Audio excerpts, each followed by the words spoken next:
I'd like to call this September 8th council work session and regular meeting to order. Before we start, I'd like to remember two firemen who put about 115 years of service together. Ed Margovich, who put 65 years in as a fireman with 3rd District and a lifelong member of Number 3s. And I also want to remember Dave Albright, who passed away. Dave was a member of American Hose Hook and Ladder, Station 25. He spent over 50 years as a fireman in Bristol. So we lost two outstanding firemen this month, and I think we just remember them and their family in our prayers and all those who passed away during the month.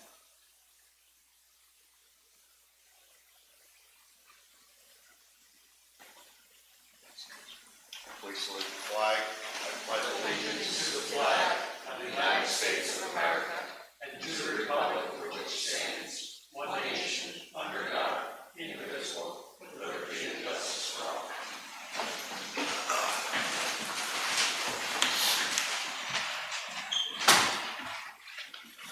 Mr. Dillon, would you roll call, please? Yes, Mr. Peasant. Here. Ms. Coleman on vacation. Ms. Rodriguez. Here. Mr. Cousins is at school this evening. Ms. Figueroa. Here. Mr. Johnson. Here. Mr. Catroci. Understand he's coming soon. We set another meeting. Mr. DiGiuseppe. Here.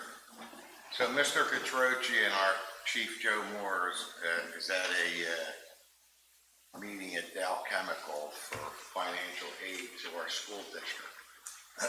They're there with the school putting a presentation on. They're trying to get some money for the school.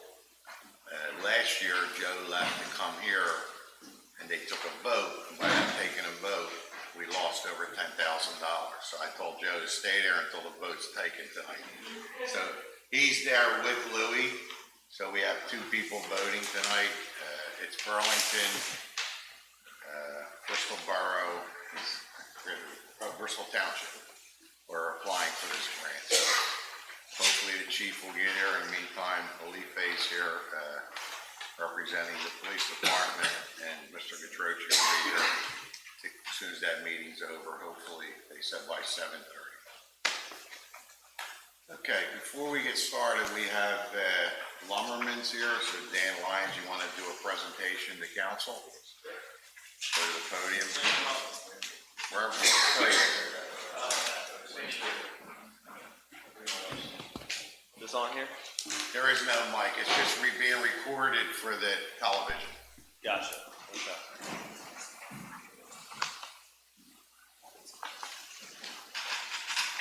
Well, great. Thank you for being here. My name is Dan Lyons. I'm the attorney from Fox Rothschild here on behalf of the applicant.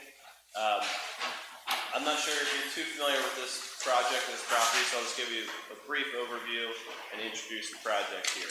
Dan, do you need an easel or anything? You good? Yeah, is there one? Is there an easel? If there's not, we can make do without one. No, that's good. Somebody be down a white. Can you just hold it up? There you go. That'll hold it up. So this property is located 2101 Hunter Road in Bristol Borough. So let me try to I'll give you this. Do you want to use it as a pointer? It's okay. I don't think we need the pointer. Thank you, though. The property is in the LI Industrial Zoning District, and the property is approximately 2.8 acres in size. It's improved with an existing lumber yard, including the warehouse and related improvements.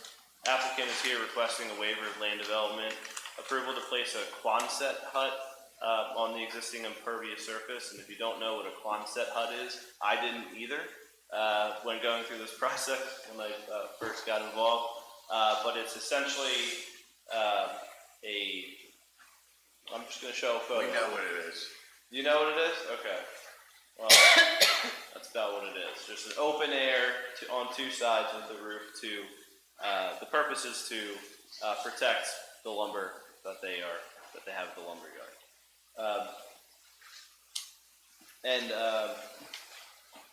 Again, as I mentioned a moment ago, this is being placed on existing impervious surface, so no new impervious surface is proposed with this application.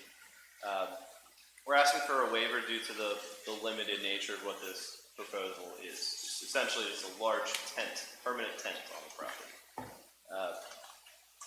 And if the council might be aware, but we did have a staff meeting with borough staff back in April about this application.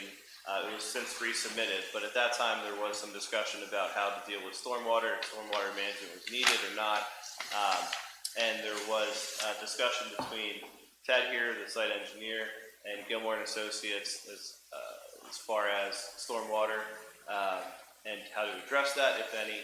And they did agree to a proposal, a kind of collaborative effort to address any stormwater concerns. So no issues there. We did receive and review a review letter from Gilmore dated August 29th, 2025, which is a pretty clean review letter. There's not much in there, but I can represent that everything in there is a will comply. So no issues there. But with that, we're here to answer any questions the council may have with regard to. And might I add, Dan, that if council's inclined to approve the waiver, it'll be subject to the execution of a waiver of land development agreement. Yes. And it would be also conditioned upon the August 29th review Well, letter. that would be in the agreement. I have a question. Does this impact, is this any sort of relationship to any new activity that's going on back there? New activity? Like, is it a new part of the business? I don't believe so. It's just part of the existing business. Okay, and will it impact the hours of operation at all? Okay. Just a thought. I mean, it's it's tacitly related to what it is that you guys are talking about. Obviously, that train yard there has been a point of contention for the people that live along it. It went at one point in time from pretty quiet to a fully operational yard. Something that I know is not in your control necessarily, but we would ask if we're going to pay you guys the respect of waiving the land development, that you consider that operation, that anything you can do to mitigate how loud and active that yard can be, where it went from a place that was pretty sleepy to a very, very active lumber yard, or excuse me, not lumber yard, train yard. I'm sure you guys know that we've been having conversations with Conrail and Amtrak and everybody back there. What we often find is that we get agreements from Conrail to scale it back at certain hours of the day. Right now, I think we're in a pretty good place with when they're operating. So what tends to happen is that they come to a place where we get to where we are now. I've been on the Borough Council for 13 years now, and it's about every 2 years we're in a good place, and then 2 years later we're not. So anything you guys can do to keep us in that good place would be much appreciated. Thank you. I think what Greg's been fighting this along with my son who's the mayor and Councilwoman Cullen. The neighbors, their kids cannot sleep. They got school the next day, the boxcars are banging till 2, 3 in the morning. They start at like 11 at night and they go till 6 in the morning. Like Greg said, we met with Congressman Fitzpatrick and other representatives out there. We can't deal with more product coming in with these trains, and they're saying, well, we need to get on the other side and we only can do it during the night. But like Greg said, the last 6 months, it's been very quiet. They're doing it between like dinner time and maybe 9, 10 o'clock at night, which is good. But now that the kids are back in school and all, I mean, there's got to be some kind of, we even applied, we got a $1.7 million federal grant to put up a sound wall. That's how far this has gone. And we had a sound study done that's saying it's not going to stop the noise because the noise is vibrating through the ground. So the sound wall going up is not going to help. So we're not going to waste $1.7 million. That's how far we have taken this. So we need to really get your support and everybody else's support to say the Conrail or whoever's involved in bringing your product in that you know what, we gotta consider the neighbors across the street too. So, this is a major concern of what's going on, and you're gonna be bringing more product in, there's no question about that. So, I don't know. Just wanted to make sure, we have you in the room, so it's, Yeah. it's always. That's not the song, we'd rather talk about it over here. Yeah. And actually, you won't be bringing more product in as a result of this. I got it. To be truthful with you. No, I understand that. This is, we put some machinery in, as you guys know, and Right. all that stuff, and we just ran it out of inside storage. So this, all this is doing is taking product that we're having issues with getting wet and everything else and putting it inside. And we wanna work with you, it isn't like we wanna be a good neighbor. When we have people calling us at 11 o'clock at night or 12 o'clock at night saying, my kids can't sleep, or the trains, see, in the wintertime, the engines have to run. So they don't even shut them down, so that diesel smell is coming, it's like September, October, when the windows, they can't even keep their windows open. So we have a major problem there. And, No, we're happy to, truthfully, we'll do anything we can do to help. Okay, so- We can modify when we unload and everything else, so, I'm not just saying that, Right. No, I understand. we're happy to be part of the process, too. Okay. And we believe you. What we've often been told, I don't want to go as far to say I don't believe some other people, but we've often been told the opposite, right? That they operate because of your schedule. And then, and that there's not much they can do about that because they have to serve their clients and that they're a business. Anyway, we don't need to litigate all that right here. You guys are well aware of the issue. And just your word. We're happy to, truthfully, I'm sorry, we're happy to be part of those conversations, because we're not, Yeah, we don't have a time period they have to come in. right. We're very, very flexible on when those route cars come in. Understood. Thank you. So just for the record, because they're texting, you can't hear them, right? Yeah. Just state your name and everything for the record from that mic. And your position with Lumberman's. Sorry about that. I'm Tim Deegan with Lumberman's president. So, and as I said, honestly, we're happy to be part of the conversations. We unload them during the day, but, That's great. and that's really, we want to unload them during the day. So, Right. but if they bring them in during the day, we can, we're very flexible there, not an issue at all. And if you want us involved, when you're Oh, talking about definitely. Conrail and stuff, we're more than happy to be involved. Okay, So, thank Thank you. you. All right, any questions? That's it. I have nothing further, so just That's good. request your approval. Thank you very much. So we'll vote on that probably, you don't need to stay for it. We'll contact you and let you know what's what. Okay. Unless you want to hang around, it's up to you. All right, thank you. I'll see you. Thank you. Good luck. Thank you. Okay, so I'm gonna open this meeting up to public participation. So anybody want to speak on anything, go to the mic and state your name and address for the record. Hi, I'm Allison Toadvine. I live at 215 Market Street. I'm here today, it's my first time, and I was encouraged to come by Officer Joe Moores. I saw him on Saturday, and I was just talking to him about how much I love living in Bristol. I love the activity, I love all the events, but with all the events, a lot of people tend to come into town, which is great. I think it's great for businesses. But I'm a resident that I don't have a driveway, I don't have a garage I can park in, I'm a homeowner, and I would just like to be able to park in front of my house at the end of the day when I get home, but it can be difficult at times. And I noticed that the people that tend to park there are not necessarily fellow residents, but patrons of the town or people that work on Mill Street. And I was just wondering if there's anything that you guys can do to really help the residents, especially those that are really close to Mill Street, like on Market Street, with parking in the area. And when I was talking to my boyfriend Christian about it, he had mentioned that it's similar to what happened in Phoenixville. It was very up and coming. And what they did there for the residents was kind of like a permit parking situation where they could put up a sign that says, only residents can park on this street, and maybe you could give out permits, but I'm just thinking of ideas. But would be open to hearing what your thoughts are on the topic and if there's anything you can do to help out the residents of Bristol. So let me tell you, Allison, Yeah.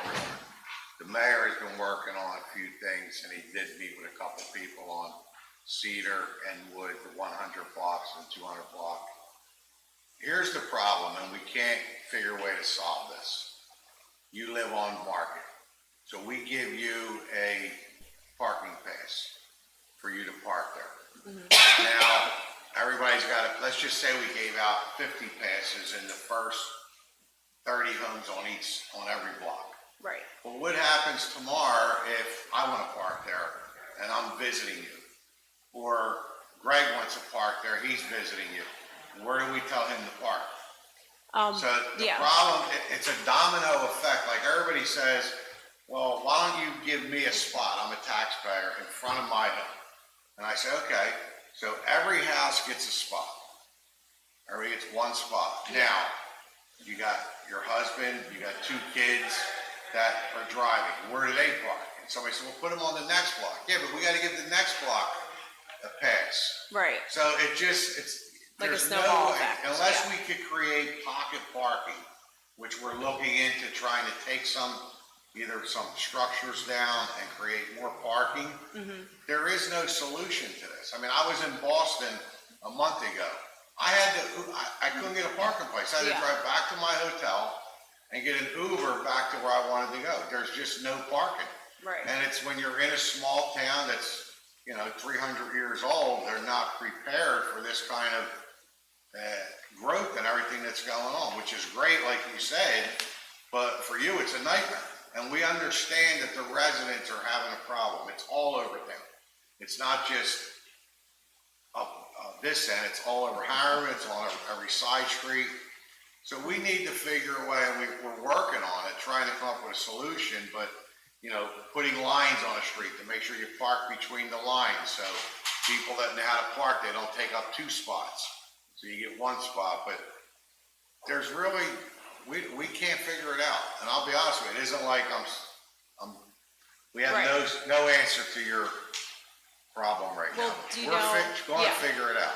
Maybe if we looked into how Collegeville does it, maybe that would be a good example of what we could do in Bristol Borough, or, And what do they do? I don't know, I could look into it and get back to you. No, I can speak on Oh, okay. You want to go to the podium and state your name?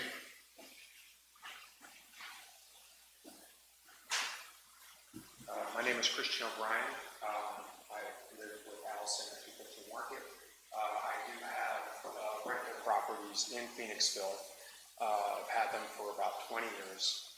And when I first bought, there was nothing going on there. Then they redid the town, and then, much like Mill Street, a lot of new businesses, and same problem where there was no parking. So what they did was they allowed 2 permits per household, which you pay a yearly fee for. I can't remember off the top of my head what that is. So you could have 2 per household, paid yearly. And then if you were there visiting, say like I go there to work on the rentals, I would just notify the borough, and they would just give me a temporary pass. And so like I would think you could say, or you could have like guest passes, like a certain number for family that's going to come visit, and you could just put that on their car temporarily. And also, it's not at all times. It's like, so you can go like during the day and park there. Like, so if I'm there before 5 p.m. on a weekday, it's fine. It's only from like 6 p.m. until I believe 8 a.m. the next morning. And then the weekends are not, there's no permits for the weekends as well. Exactly. But here's the thing, in the borough, and every house is not bigger than 20 feet wide. So if you go down Cedar or you go down Wood, you got house.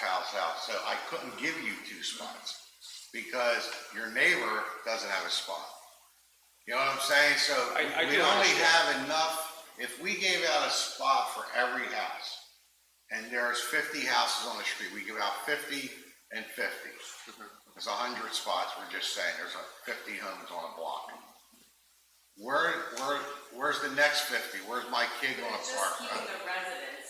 I'm saying residents, you gotta, Making sure that people that aren't there's residents two are of you parking. living in one house. Yeah, So if your house is 20 feet wide, you put one car out front, where's the next car go? but I don't think that matters because. It does matter. The purpose is that you're keeping people that aren't residents from parking there, not that you're giving every resident a parking spot. You're trying to keep the people that aren't residents from parking. So like, sometimes he doesn't get a spot up front and he has to park somewhere else. But that's not the point. It's not the point to give everybody a parking spot. It's to keep people that aren't residents from parking in front of your house. It's to deter them. All right. To deter- Almost every time we have people park in front of the house, they are non-residents. Yeah. And we actually have people from That work on Cedar Mill Street, and from Mill that live there that park in front of her house because There's no parking Because there. people on Mill And that's always been a problem. We've tried to talk to the employees that come from out of town to work in these places and tell them that we have a big parking lot. Yeah, and that's Like, you empty know, a lot of the but times you go down there, they there's like just don't 100 spots. No, and they still do But that's what I'm saying, like, the permits would deter people that are not residents from parking there. It's not to give everybody a parking spot, because not everybody's gonna get one anyway. It's just to keep people that aren't residents from parking in front of your house at the times when you really need to park there, like when you're parking Yeah, overnight. grocery or- shopping, people Exactly, yeah. come on. I live on Like, I'm Main afraid Street. to leave the spot in front of my house, because I don't want somebody Yeah, to take but it. that's all over. That's all over, especially when we have these events that are coming up. This weekend was Italian Day, and I left for a little while, and I live on Bath Street. Right. And I have a driveway, but we have 3 cars. But when we got back, there was nowhere to park, and I noticed that all our spots that were empty, they were all full. It's just. But just so you know, this isn't something that No, it's No, not I new. know. we're constantly trying to figure with our engineers, and we're trying to figure a way to make this work. Yeah. And we're looking into maybe we give out like Rackle Street, you get a token, so if you don't have to, there's meters, so you don't have to pay for the meter because you live there, so maybe, do we put meters on some of these blocks? So people don't park there? I don't know what the solution is, but I can tell you, we're gonna figure it out eventually. So if I could, less as a councilman, more as a business owner that's right on the street there, it's something that concerns me, but it's Betty's board. But one of the things I would say to Ralph's point about the meters, I think you might be getting the issue a little bit more because of the meters. Meaning that people are like, I'm not sure about this meter, so I'm just gonna go right around the corner. Yeah. Oddly enough, for a congested place, parking on Mill Street isn't always that bad on Mill, because people are looking for alternatives. So I think that's something to consider as to what you were saying. And then also, I really think education on the fact that we have that parking lot, it would be Yeah. good. Maybe different More signage, signage. some like lighting that just kind of indicates like, go there. Yeah. And I do encourage my employees to do it. They don't all do it, obviously. It's like encouraging Right. my son doesn't always do it. I can't do either. But I do think the businesses should encourage their employees to park Yeah. in the back. That'd be great.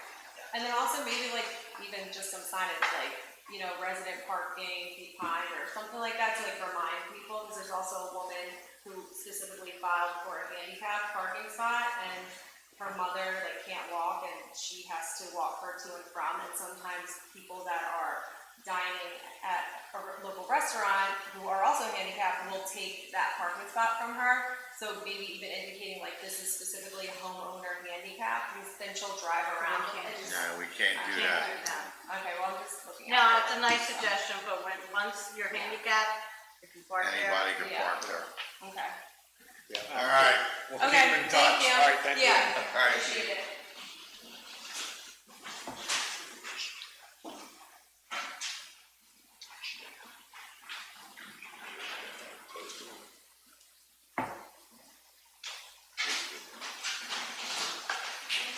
See ya. Okay, Greg, what do you have? Oh, wait, AJ, you have anything? Yeah, I presented each of you with a memo regarding the Green Lane flooding. Most of what's in my memo we've already discussed. I just wanted to put it on official letterhead, and if you guys have any questions about any responses or anything that we've done down there, I can answer. These are the gates that my son talked about. Correct. All right, what's on our It's on our agenda agenda, yes, to be we'll talk voted on? about that. Okay. Any questions for AJ? No. Greg, what do you have? I just wanted to reiterate, about, the sympathies and the fact that the borough lost two, great men who both happen to be, firefighters as well, in Dave and Ed, and their loss will be felt. Just want to let people know that this council and everyone involved with it really honors their memory and respects what they've done for this borough. So I really feel for the families, and we lost two big ones. I also wanted to, I don't know if thank is the right word, but just kind of highlight what our first responders often do with the police department and our EMTs, our EMS, and our firefighters. Former Councilman Jim Lutz had a very serious incident on Sunday, yesterday, on Mill Street, where he had to be paddled. And I spoke to his son, who said that had the police and the emergency services not been right there, that he would have not made it. So I don't want to say much more because I don't know all the details. I know that he is stable according to his son. We're all happy to hear that. But I know his son really appreciates what was done. And I think there might be more to come on that. But thank you guys for all the work that you guys do to keep this borough safe and keep the residents safe.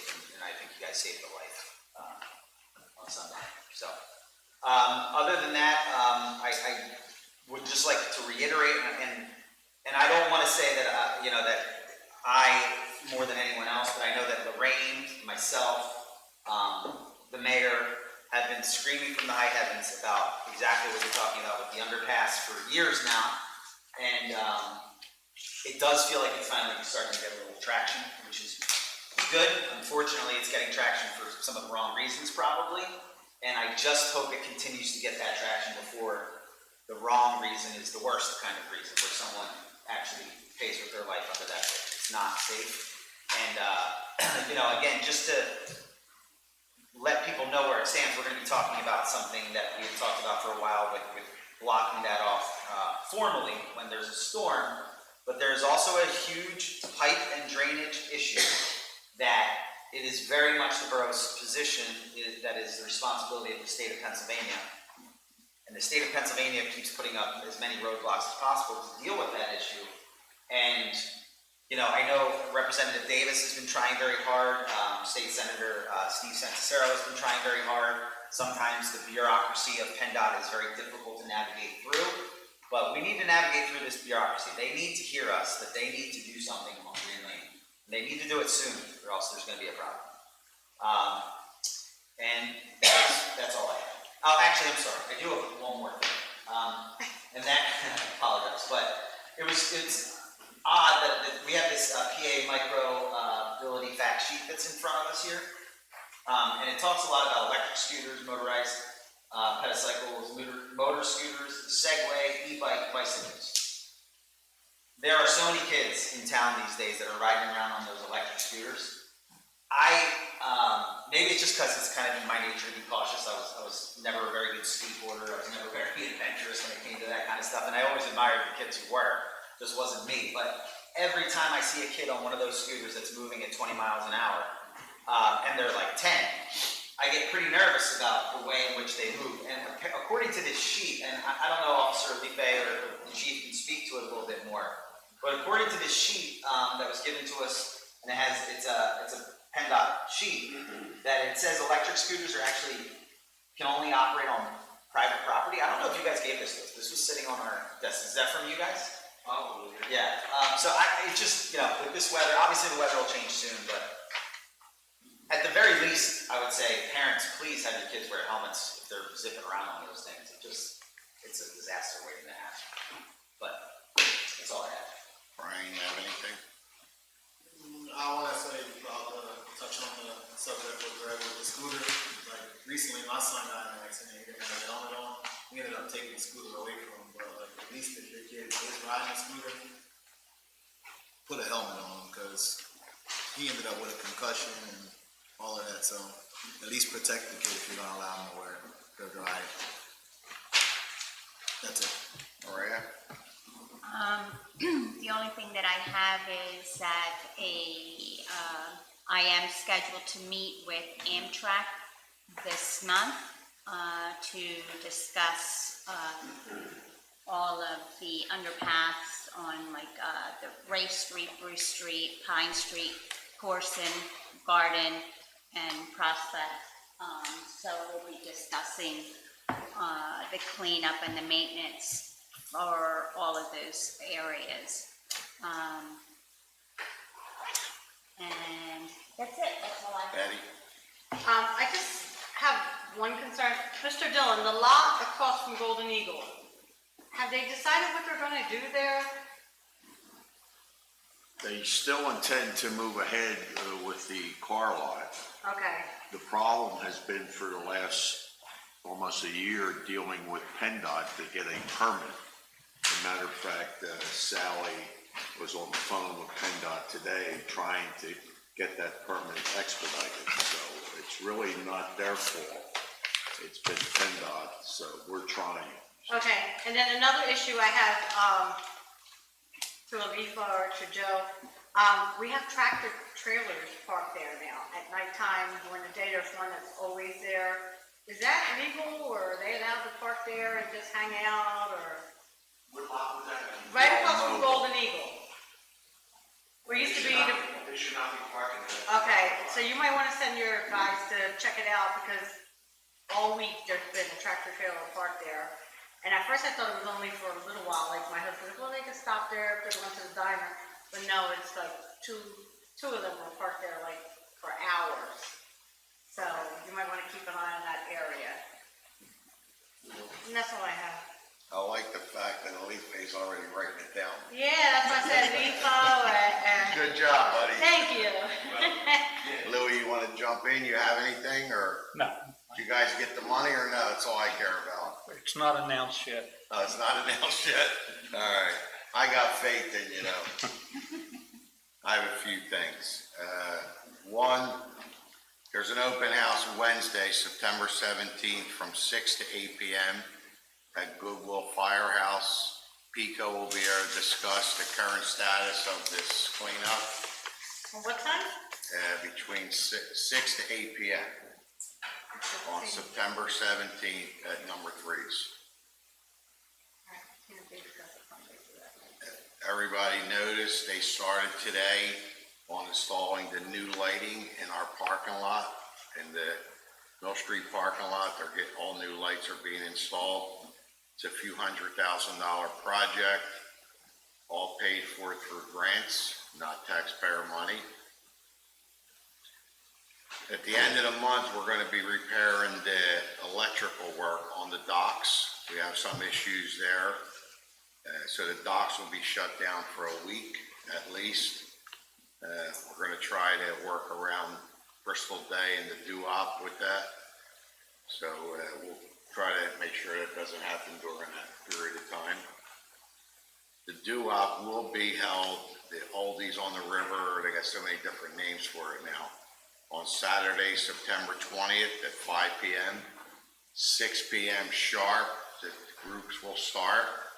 So from 5 to 6, there'll be a DJ and getting everybody warmed up. But at 6 o'clock, they're starting sharp this year. And they want to try to end it, by 9 o'clock. So that's regarding that issue. Okay, after almost 2 years, I just signed this contract between the borough and the non-uniform. So Lisa, you have a contract signed tonight. Hopefully, everything will get resolved in the next week or two. Everybody will get their pay and everything that has to get done. But this is a signed contract. The union signed it. I signed it tonight in executive session when we discussed it with our solicitor. The other thing is I'm a little disheartened about the police contract. So how it works is the police gives us, their contract's up this year. So the police gives their demands to the borough, and we have a certain date that we have to give our demands to the police department, which we did. We gave our demands, they gave their demands. I felt that everybody wants transparency, so I wanted to be more transparent and do all the meetings in this room on TV. Police, council, the manager, the solicitor, open to the public, whoever wants to come and sit here, so we can let the public know and more importantly, the taxpayer know what the police officers want, what their demands are, and what we want to offer and what our demands are. And I think transparency is what everybody wants. So I want to be transparent and set these meetings up. So I get a letter on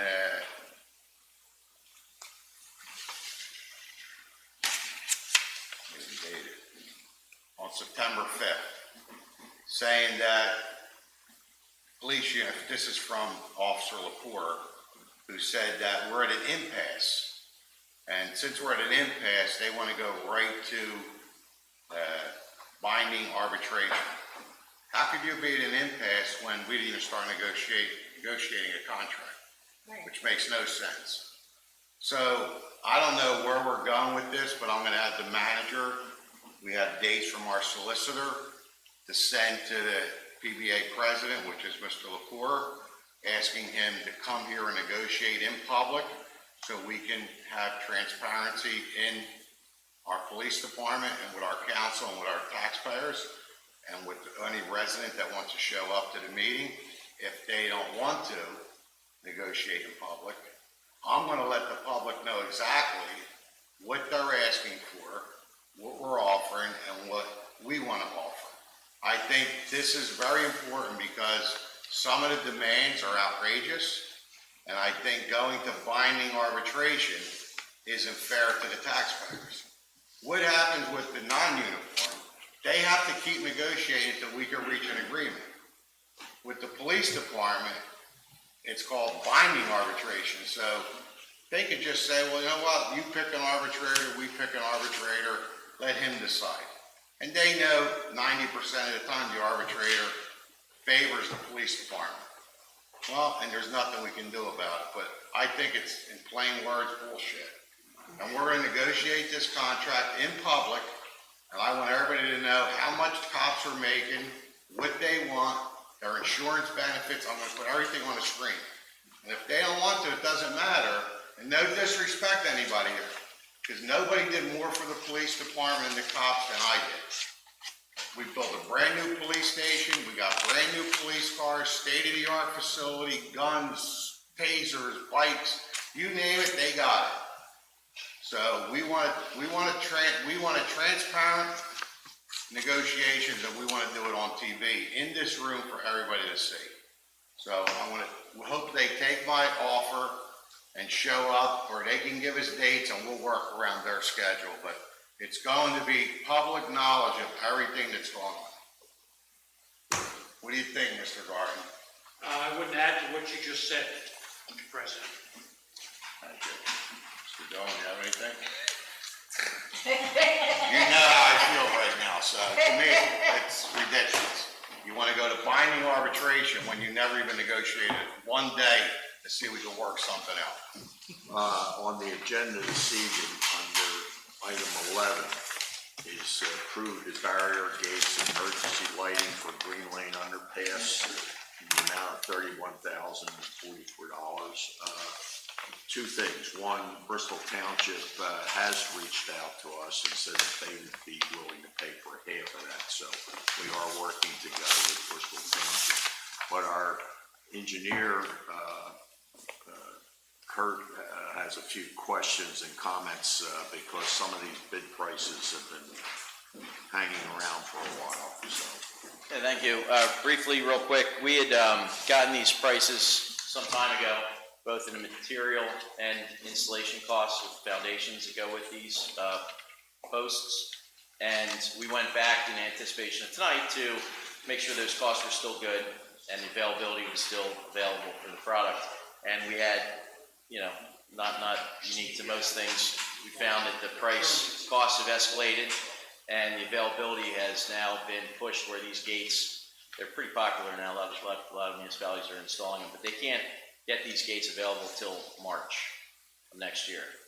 So we think there are other vendors that exist, and we'd like to go try to source similar alternatives. That said, if council is amenable to amending the motion to a not to exceed $40,000 instead of the $31,000 from the original quotes, that would give us a little bit of flexibility. Then, of course, going back to the township and making sure they're amenable to that as well. That's fine.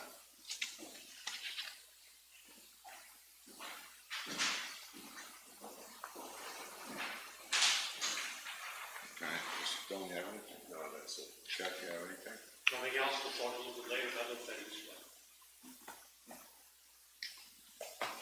And, I want to go back to this one more time because I don't want anybody to think I'm against I support police more than anybody.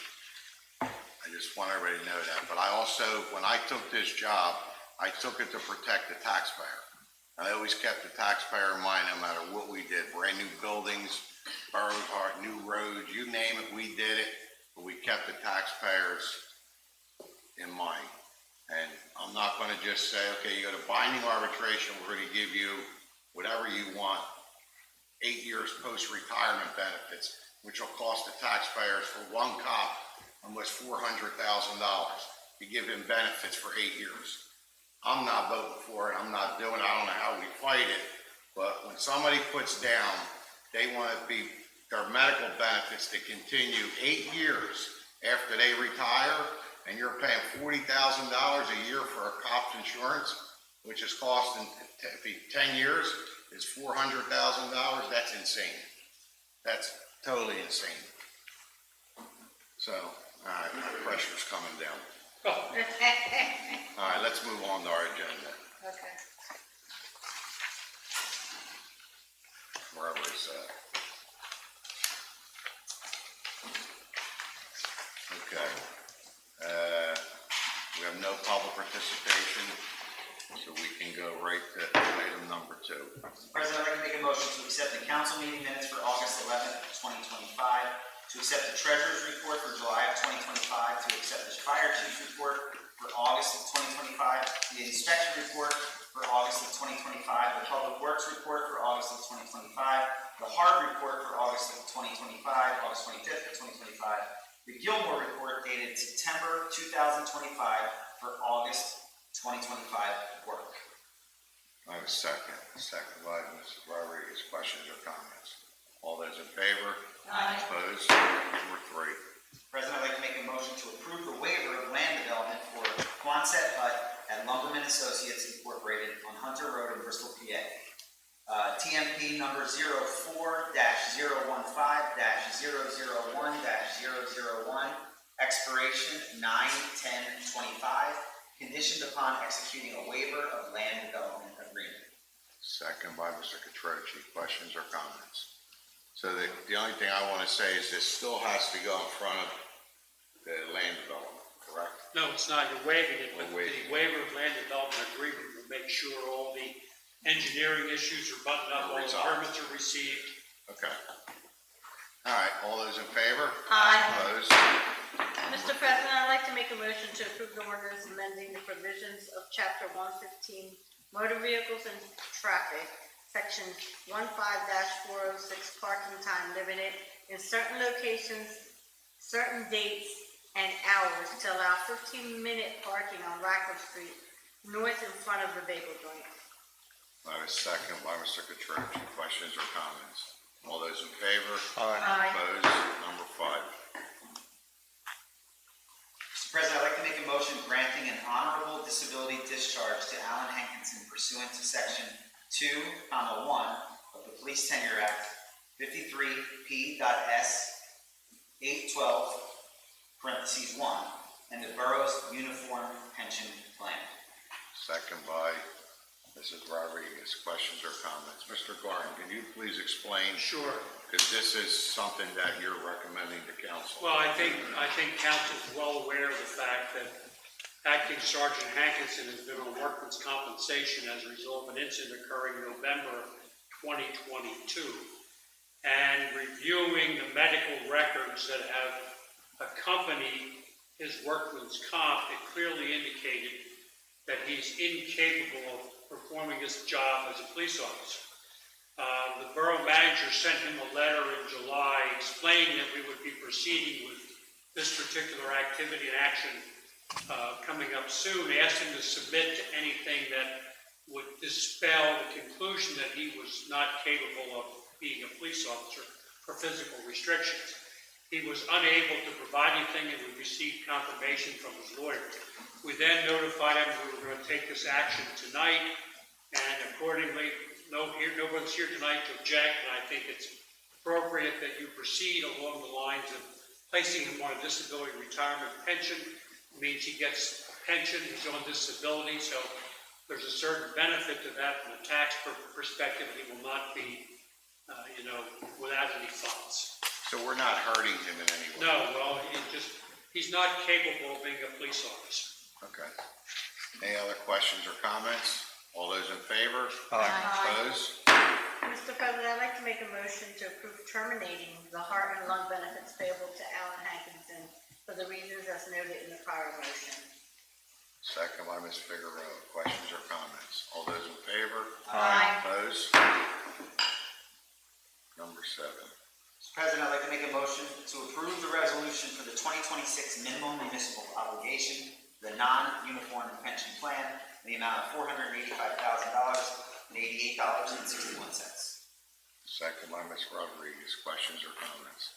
Just so you know, this is our contribution to the non-uniform pension fund, $485,000.